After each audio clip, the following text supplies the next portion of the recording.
I'm on another residential roof in Montgomery, Alabama, and this is possibly one of the worst roof installations that I've seen. I see a lot of bad ones. Every corner that could have been cut was cut on this roof, and the homeowner at the time had no idea. This roof is about 10 years old. This is a 3-tab roof. This is a 25 year shingle, and it is prematurely breaking down because the installation was absolutely horrible. And I just wanted to highlight a few areas of the roof that, as the homeowner that's not going to get up on your roof, you're not going to have any idea what's going on up here. First of all, the roofers nailed over an existing layer, and what's happening now is the top layer is completely baking. It gets so hot in the south that if you put another layer on top of an existing layer, the roof is not going to last as long as it should. So that's the first problem. It's an easy corner to cut, and it is a cheap alternative to putting on a good roof. First thing in this valley right here, there's nothing wrong with the valley itself, the metal, but they put nails right in the valley. You see that nail right there? It's completely oxidized, and you just see a line of nails going all the way up. This is subpar work that would not pass any type of inspection. Also, right here in the wall transition, the apron flashing, they did not know how to fasten the last row of shingles. So instead of fastening the shingle correctly, they have exposed fasteners. You can see all of them. All of the nails are completely rusted. These are leaks. This is something that the average homeowner is not going to see, because the average homeowner is not going to get on this steep roof.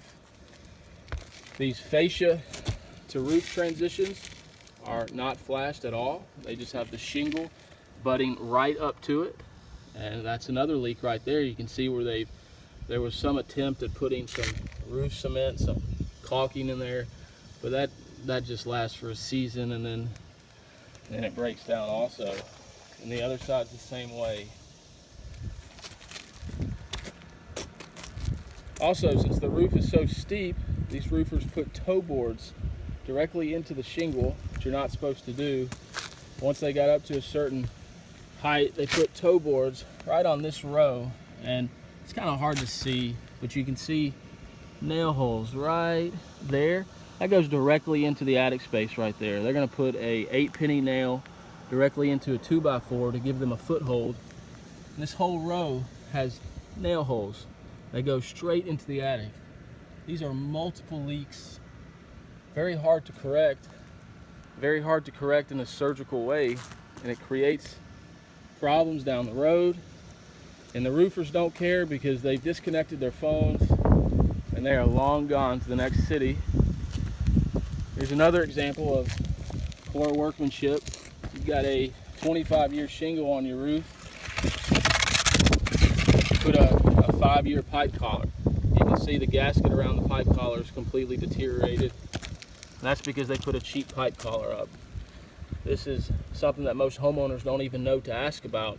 Every roof that we install, we put a galvanized pipe collar with a heavy-duty PVC rubber gasket that'll last just as long as the shingles. This right here is probably the worst part of the roof. This is the chimney enclosure. This is kind of the fault of the roofers and the architect.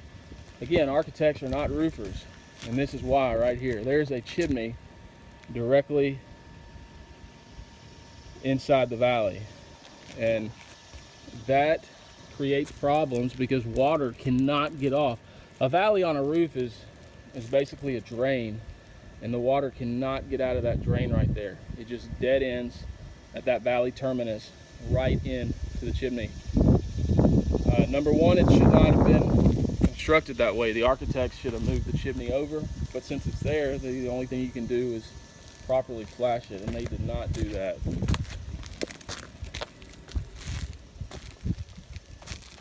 And that's been a leak ever since the roofers left. So those are just a few examples of poor workmanship and why roofing is so important that the roofers operate with integrity, because 90% of all roof leaks are built into the roof the day it is installed. It doesn't matter what a smooth talking roof salesman tells you that he's gonna do. What matters is what the roofers on the roof actually do. Our roofers have been with us for years, and every time we do a roof estimate, we know the names of every installer that we're gonna have. We know their mother's names, we know their grandmother's names, because they're family, because they've been with us for a long time. No other roofer in this area can say that. If they do a roof estimate for you, they do not know who is gonna be up on your roof installing that roof, and they do not care. And this is just another example. Every single day we get up on roofs like this.